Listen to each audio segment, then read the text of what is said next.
Good morning, everybody. Sorry to interrupt your breakfast. Hope you guys got everything. We're so happy to have you. Welcome to the Bloomberg Equality Conference Pay Transparency Briefing. I'm Shelley Banjo. I'm our New York Bureau Chief here at Bloomberg News, and I'll be moderating this discussion. Before I get started, I just want to say thank you to our presenting sponsor, Syndio, and also remind those of you tuning in at home that if you have any technical issues, go to that little red box in the corner. Sorry, not red, the little box in the corner, and type in any of your issues. Also, that can be used as a chat box. And don't be shy if you are interested in anything you hear here. Go online, tweet about it, post about it, hashtag Bloomberg Equality. So with that, I will get started. Thank you guys so much for joining us today. Let me just introduce the panel real quick. Maria Colacurcio, CEO of Syndio, Nicole Mason, President and CEO of Institute for Women's Policy Research, and Marissa Sternstein, Associate General Counsel of Dentsu. So thank you guys. I want to start with Maria. I want you to kind of set the stage for us here. Tell us kind of what does this new age of pay transparency mean? What are we kind of talking about here? Yeah, thank you, and thanks for having me today. It's great to see all of you in person. What a treat. So I think the interesting thing when we think about pay transparency is that transparency for transparency's sake is somewhat useless. Transparency as a driver for accountability, that means something. And as we look at what's happening right now, for a long time, companies have been making performative statements about how they value their people. And that's been going on for ages, and it hasn't moved the needle. There's been no action. And what we're seeing today is a confluence of events that has the potential to actually drive action. And transparency is part of that because, again, it drives accountability. So what's the confluence of events? So the first, I think, is generational. So if you look at millennials as the plurality in the workforce, and then add on to that Gen Z, these folks share. They share everything. They share their salaries, they share what they're doing, they share their feelings about their employer, they share. It is just a generational change in how people look at their employers. They want their employers to prove that their employers are worth their labor. So that's a big shift. The second shift is legislation. So legislation is typically a laggard, but we're seeing an acceleration in legislation with things like the pay transparency laws that we're here to talk about. New York City, Colorado, you've got Washington State with a bill on the table, but those salary transparency laws are nothing compared to what we're now seeing in California. There's a bill introduced around median pay gap disclosure, which would be a wholesale shift in how we need to think about this. And then the third is investors. So you've got the institutional investors really pushing to see how workplace equity is embedded as a core tenet of leadership because that provides stability, which then creates enduring value. So the institutional investors are pushing for this. And then on the other side, you have the activist investors, also driving pay equity and pay transparency as a part of what they want to see through shareholder proposals. So all of those things that are happening right now are acting as an accelerant that I think has great potential to move us from standing around admiring the problem of the pay gap to actually solving it. I want to bring Nicole in here. When we say pay transparency, are we just literally at the very core basic of it, meaning people should be able to know what the person next to them get paid, or does it go further into pay equity? And can you kind of put some numbers around it based on your research? So I want to start out by thinking about the gender pay gap.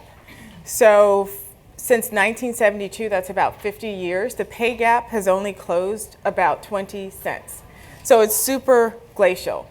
And so we've been thinking about how at IWPR, how do we accelerate the closing of the pay gap? And it's a combination of things. So it's pay transparency, it's policies around pay data disclosure, it's enforcing anti-discrimination, pay discrimination laws, it's accountability, but it's also thinking about how the private and public sector work together.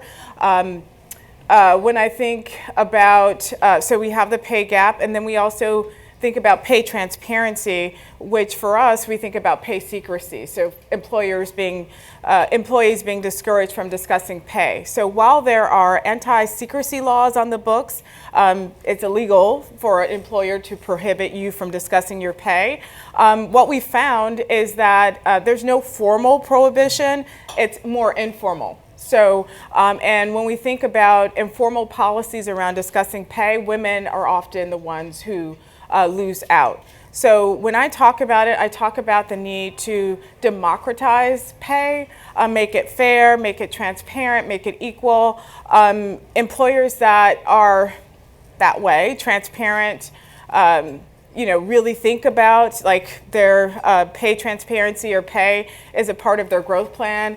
It's a way of valuing employees. Those employers do better. Speaking of employers, I want to bring you in here. This is something that a lot of people say in theory they like, but they're probably more nervous behind closed doors. What does this mean? How's this going to change your company? What are the companies that you're working with? What are they talking to you about? What are they most concerned about? Yeah, I think Maria and Nicole have teed it up very nicely. This has been such an incredible accelerator, just the legal change, the social movements behind pay transparency, and it's moving at such a rate that really corporations are lagging and not leading in this space, and they're forced to venture, I think, in many times outside of their comfort zone. So in today's environment, for companies to really attract and retain talent, they have to have not only the infrastructure, which is really important, and we could talk a little bit more about that, but the commitment. And the commitment isn't just lip service and saying, oh yes, these are the things I stand for, and getting up there, with a nice PowerPoint slide. It's very different now. Companies need to show demonstrable change. They need to be able to show how they're actively working to reduce and remove barriers to, bias, to equity, to help to ensure that they're removing anything that would get in the way of potentially having a pay or opportunity gap within their organizations. And I think that is a big shift. And I think, Maria highlighted nicely the generational shift that Gen Z and those coming into the workforce, they feel differently about pay and how they talk about pay than some of the people that have been in the workforce and maybe some of the leaders within our organizations do. So it's all catching up very quickly. And it's a critical time for employers to really take a stance to embrace these new laws, figure out what their equity vision is, articulate that, and then having those KPIs and metrics that demonstrate that they're really, walking the talk. What are the laggards so afraid of? Like, if I'm a CEO of a company, why am I scared of this? Well, I think that there are some potential downsides. Even companies that have taken a very open approach to pay equity have seen some labor issues or unrest within their populations. It is a difficult issue to explain, and you need to make sure that your managers and your leaders are able to actually talk through why pay decisions are made, why certain decisions and policies are the way that they are. And that is something that is very difficult in a large organization that requires stakeholder alignment, from the legal team, from the DEI team, from HR, from your business leaders, that it requires accountability, right? That the leaders are actually, their performance is based on the activities that they do and, the actual performance that they're getting, whether they're KPIs that are, DEI related or, wage related or ESG related, whatever those metrics are. These are the things that need to be put forward, but these are things that are all very new. So whenever there's change and growth, it's going to be uncomfortable. And I think we're all at that stage right now. Maria, tell us what the New York City law is and what the Colorado and California, kind of explain to us about those three things. Yeah, of course. And I think to your last question, what are people afraid of? Let's talk about California first. So the introduction of a median pay gap disclosure bill is a massive shift. This is not about pay. So it's called median pay gap, but it's not about pay at all. It's about opportunity. It's about distribution, representation. And make no mistake, this is a full body scan.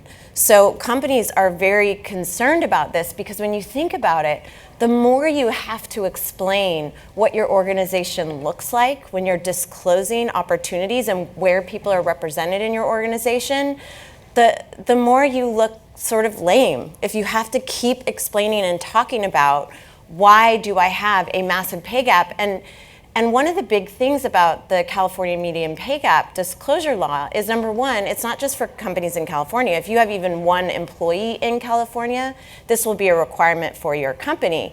And unlike what we see in the UK right now, this is going to be US based, and it's not just going to be gender. You will also have to disclose race, ethnicity. It won't be just an aggregate. You will have to do it by the EEO1 group. So there will literally be nowhere to hide. So when you think about what companies are afraid of, they are afraid of this, because this is everything laid bare. And it's so much bigger than, I think what's being covered a lot in the news right now are these pay transparency laws. These are important and they're interesting. And they're requiring that on your job postings that are public in New York City, Colorado, Washington State has one that's just been introduced, you post salary information. So what is the salary range for a new role? So that's really important, because what it gives is gives existing employees the ability to see, okay, I'm an engineer and I want to know what salary range my company is using to hire a new engineer. So again, it gives employees that ability to see how they're being valued, and it gives transparency around that. But again, that's the like for like. That's pay equity, which is absolutely foundational to this. The median pay gap, again, not about pay, is much, much bigger, with huge implications. With Colorado, we've seen some job postings pop up that say, remote work okay, you can work anywhere in the US except for in Colorado. Are you worried, like, is it going to be except for Colorado and California and New York, and then you have to move to like Utah to be able to work? Well, so I think that was something that no companies— offense to Utah. Yeah, that's what something companies did at the beginning, and that's what companies are not going to be able to do moving forward. So it was kind of okay when you said, with the exception of Colorado. But when you add New York City, when you add California, when you add Washington State and Oregon, and then it goes federal, because as goes California, goes the nation, you cannot hide from this. And again, when you think about pay transparency and putting a salary range on open roles, that's big. Having to disclose your pay gap is massive. I mean, just think about what happened with Twitter last week. So International Women's Day, I don't know if any of you saw this, there was a gender pay gap bot. And for every company that posted a performative message about International Women's Day, the gender pay gap bot would immediately respond with that company's stated UK pay gap.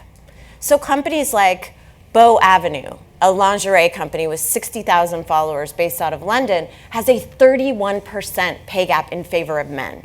This is a company that talks about empowering women of all shapes and sizes. They posted something beautiful about their message, and immediately the gender pay gap bot was 31% pay gap in favor of men. That is everyone's reality when this median pay gap bill goes through. That is every company's reality, but instead of just gender, it's race, ethnicity, it's far beyond.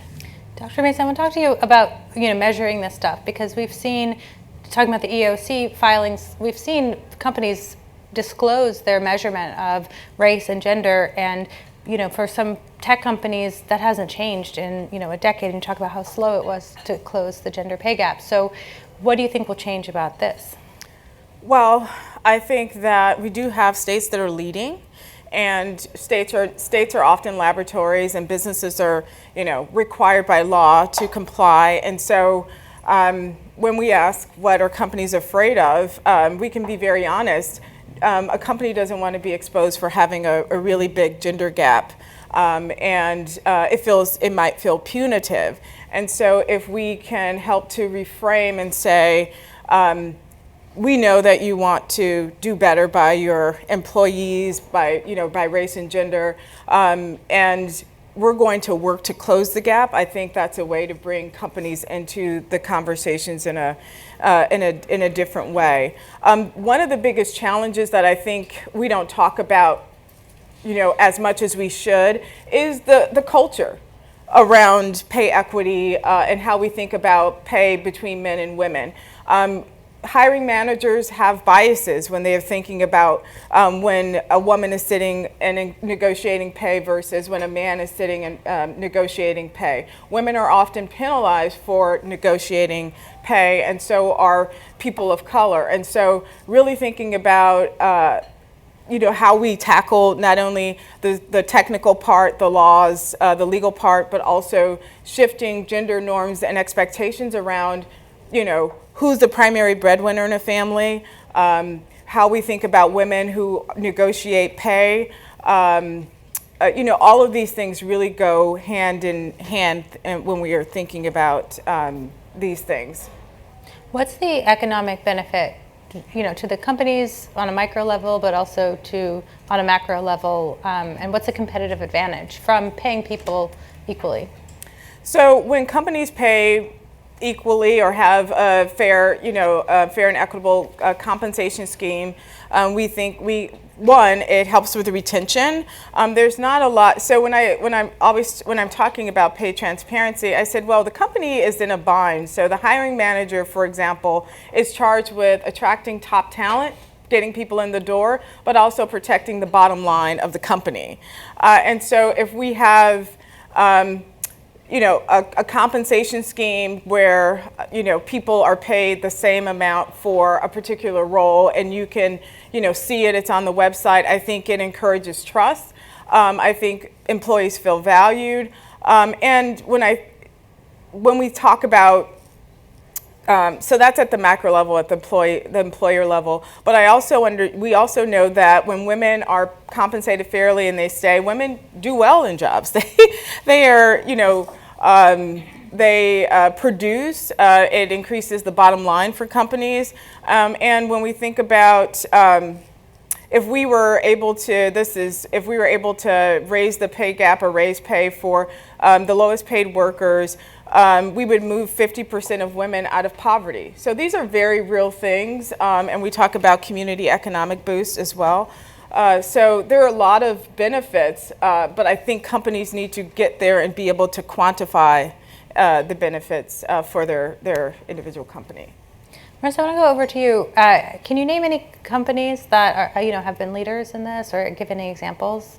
The one company that comes to mind that I think was a leader before we were even up here, having this discussion before the Equality Summit was even a thing, was really Salesforce. So Mark Benioff has always been someone I personally admired, but he went out in 2018, before many companies and people were having these conversations about pay equity, and he went on 60 Minutes, which is probably every, general counsel's nightmare, right? The CEO going on 60 Minutes, and he talked about pay equity. He talked about his personal passion for pay equity, which I think came across as authentic and warm and approachable, and then also was very candid, extremely candid with the public about the pay gap and the pay equity issues that they found at Salesforce. And he made a public commitment to saying that he was going to do everything in his power to help to bridge that gap.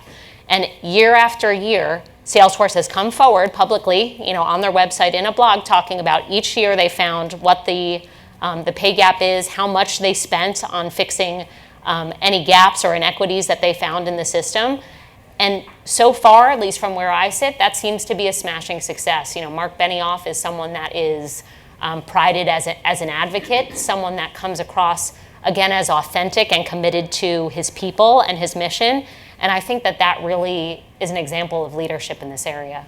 You don't have to name names, but what are some things that don't work? What are some things you've seen that have just not worked? Well, I think Maria's example with the PayBot was a really, really good one, frankly.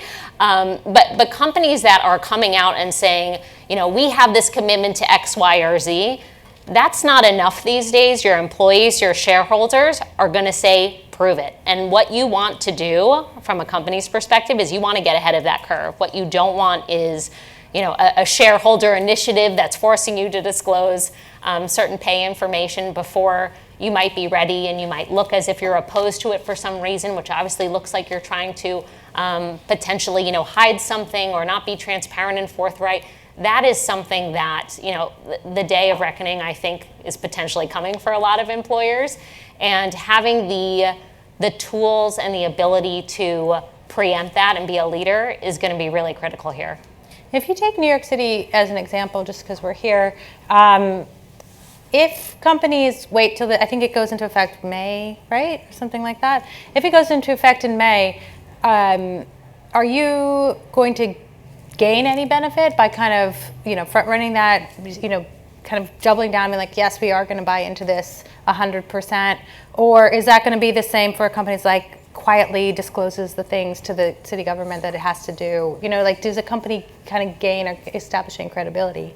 I don't know if you want to take that one. Sure. Yeah, I think that you do. I think we all have a heads up now of what's coming. And companies that are getting ahead of this are garnering credibility from their people, which is the most important thing. And you can garner credibility from your people right now because you can do the right thing. And even a company of our size, Syndio, we have 140 people. We are not required yet to post salary ranges on our job postings, but we do it. And we do it because we want our people to know what we are bringing new employees in at.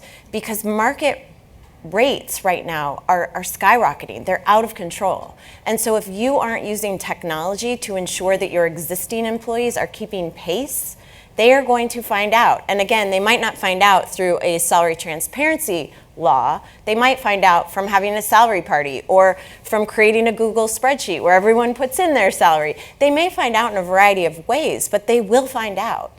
So I think anything companies can do to get ahead of this, look at the companies that are already disclosing their pay gap and look at the companies who aren't. So there are a lot of companies that talk a lot about the gender pay gap. They talk a lot about the race pay gap, but yet they themselves do not disclose their pay gap. The reckoning is coming where you can't decide, you can't have a say in whether you do that or not. So I think there is a tremendous amount of benefit in getting ahead of it and doing the right thing by your employees. You will garner trust and credibility from your people in doing it ahead of time.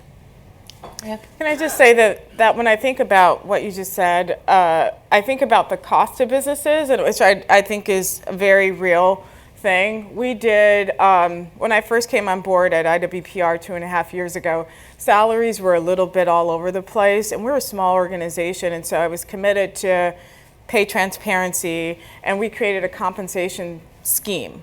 And when we got back our data, there were gaps in pay and race, across race, gender roles, and one being having to disclose that, so now we have the information, but then also working to fix it, which means that you might have to pay people more. You might have to make adjustments and retro pay. And so for businesses, especially larger ones, there is an economic consideration when they're thinking about instituting compensation schemes, pay transparency, because if there are gaps, you're going to have to work to close those gaps. And you might have to do it year over year because of the market. So, I think that's also a consideration. Absolutely. I have some more questions, but we have such a nice group out here. I wanted to open it up to you guys to see if we have any questions from the audience. Yeah, go ahead. Hi, Marissa, question for you. The OFCCP just announced they're going to be doing the pay audits with companies now. What's your thoughts on it? And then also the push for them to make the analysis that our companies are doing not disclosable, so not under privilege. What are your thoughts around that? Yeah, so that's a new development. I think the OFCCP, just for those, it applies only to those with government contracts, and that's a very powerful tool in addition to state laws and city laws to propelling change. Again, I think it's more of what Maria was talking about, just pushing companies with legislation, with the government executive orders to disclose beyond what they have been disclosing, in the hopes that obviously there's accountability, right, and that they're taking proactive steps to address any of the potential things that might make that number not look like a number that the company's really comfortable with, right? Like, are there opportunity gaps? What are we doing to fuel the pay gap? I think Nicole's example about the market demands of newer employees coming in and how that impacts current employees. All of these factors have a very real impact on what those numbers are going to be. So it's just another reminder to employers that you really have to stay on top, and technology is a key way, right, to be looking in real time, especially in this age of the Great Resignation, where employees are leaving and being hired at just a rate that companies have never seen before, that you need to constantly be keeping tabs on where you are. And technology has really been a game changer in that sense. And then the aspect about it, the analysis that companies do, it's always been protected under privilege by our legal teams. If that goes away, what do you think the impact is going to be from a legal standpoint? Yeah, I don't know if it will necessarily go away. I do think the privilege is around and alive and well, and the reasons for doing things under privilege to strike the right balance between ensuring that companies are able to take affirmative steps and take a look at their data without potentially exposing the company to widespread claims. And data is something that does need to be contextualized, for job location, to make sure that they're really similarly situated employees, and are there other factors, performance, skill set, et cetera, that might explain a pay gap. So there are reasons for doing things under privilege. I don't think that that's going away necessarily, but I do think that these new transparency laws are really forcing companies to wake up, pay attention, and have a very clear narrative and clear demonstrable movement that they're making towards change, right? Again, the simple soundbite of, I'm committed to pay equity, I'm committed to diversity, equity, and inclusion, that's nice, but that's not going to cut it anymore. Sure. Hi, piggybacking off of that, which is really great. So my question for all three, when you think about the climate that we're in now, how companies are committed to making commitments, if you will, what types of conversations, in your opinion, are really happening behind the scenes in boardrooms specifically that are dispelling that? Because what we've noticed is that we continue to see commitments that we're committing ourselves to this or that, or pay equity or gender gap closing.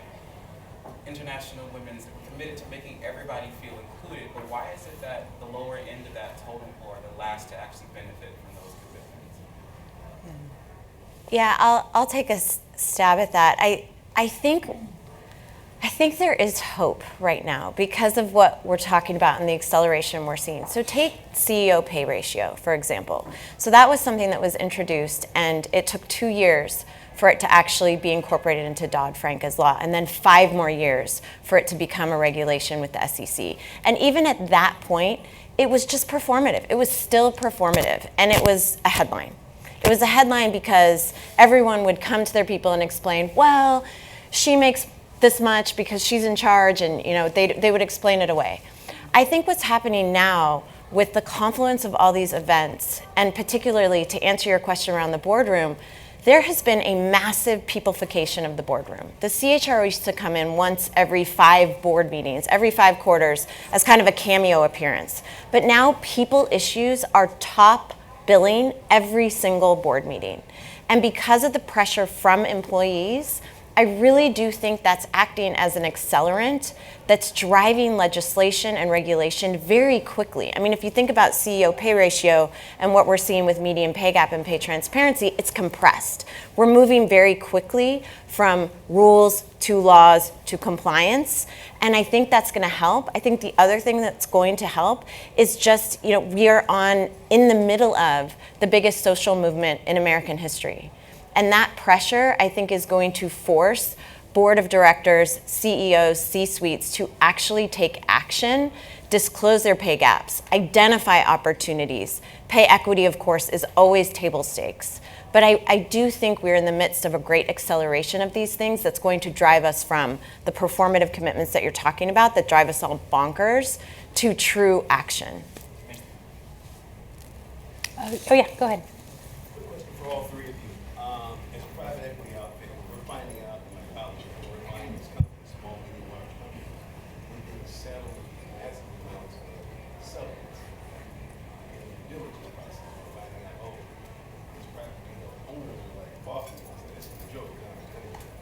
How do we deal with that from that aspect where we're doing due diligence and we're finding out the problem with that?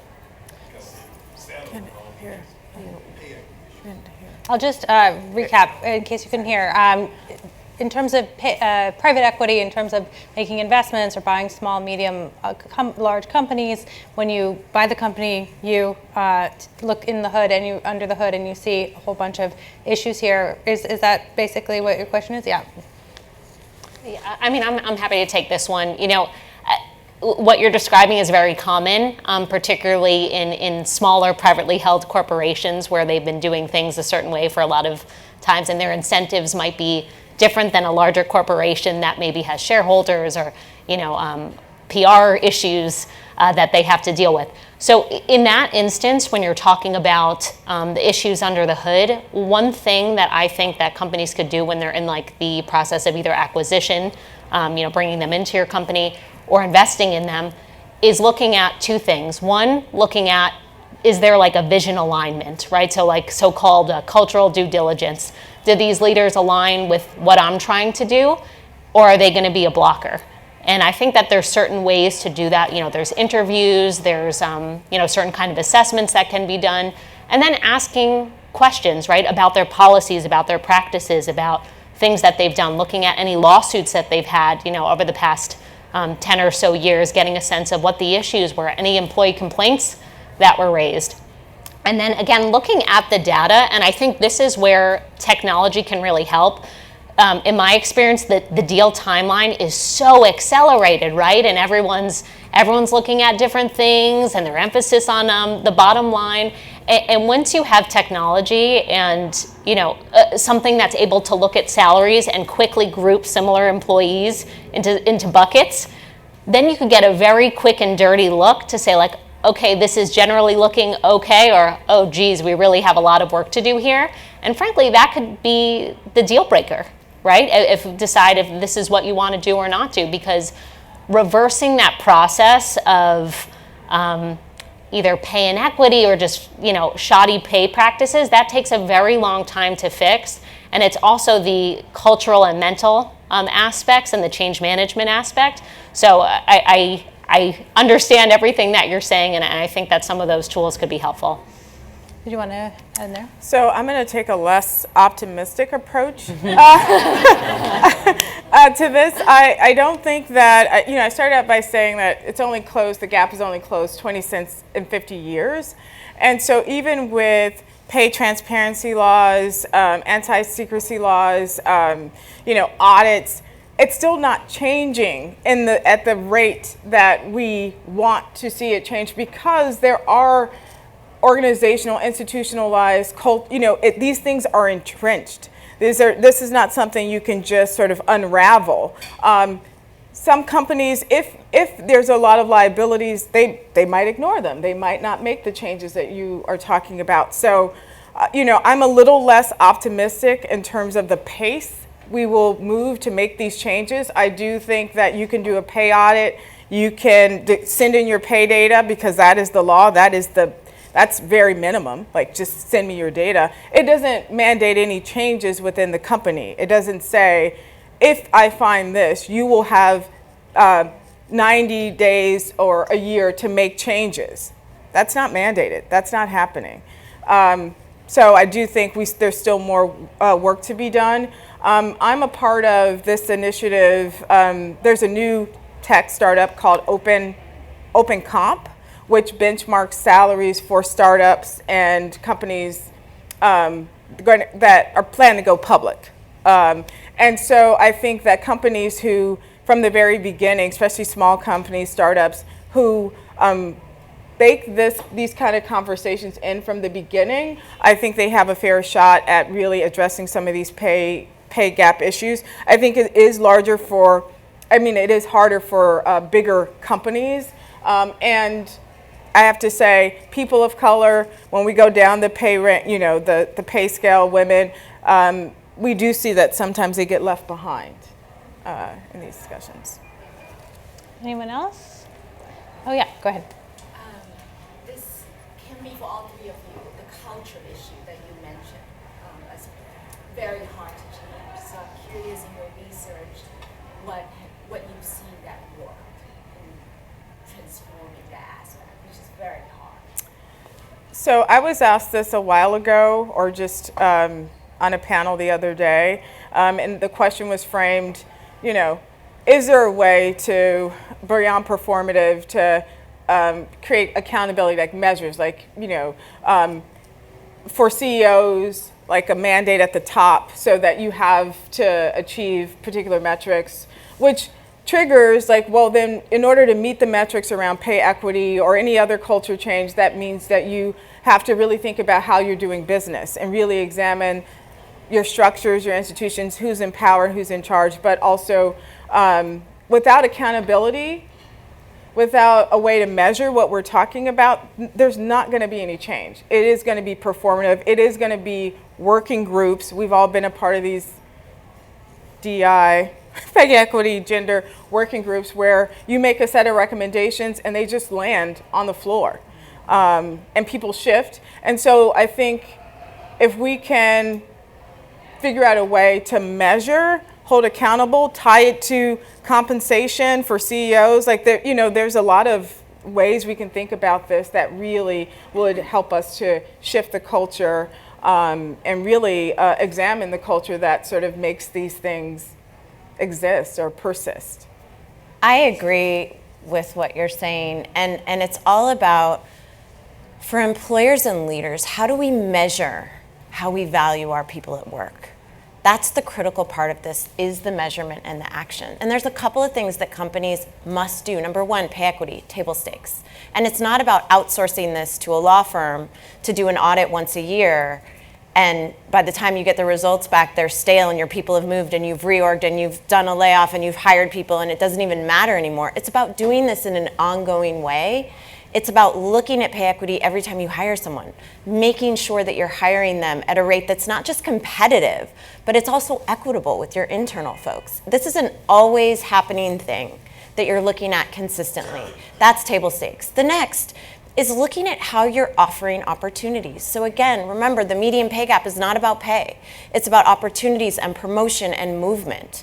So figure out what you look like in terms of your representation, aspirationally what you want to look like, but don't set some BS aspirational goal. We want to be, 25% people of color in our C-suite by 2048. That's garbage. If you hear companies saying that, they have no plan. They're just kicking the can down the road to their next leadership team. Set a goal that's achievable. Figure out how you're going to get there, and then identify what your pipeline looks like externally and internally, and then apply development resources for reskilling, upskilling to your current workforce, to the people that you have in play. Retaining your way to these goals is so much more efficient than hiring your way to these goals. Most of the time, you've got the people right there in your midst. You just have to put resources towards reskilling, upskilling your workforce. So commit to doing that. Figure out what you want to look like, and then track it over time using technology. How are you doing against those goals? I also don't think people think about middle management enough. Like, when was the last time you hired someone and you're like, what are your thoughts on pay transparency? Like, I don't know how much that comes up in the interview process. And, everyone focuses on the leadership at the top, which clearly matters. But also the real work is getting done in like the middle levels. And so to your point, I think that's also another area. It's like a domino effect. You get one person on board and then the next person and the next person. So. And identify and use those measurement tools to figure out where your people are at and how you can offer them those opportunities to grow. Great. Well, I think this is all the time we have. Thank you guys so much for joining us. Thank you very much to the panelists. Thanks again to Syndio, our presenting sponsor. Enjoy the rest of the conference. Remember, #Bloomberg Equality, and have fun. Thank you, guys. Thank you.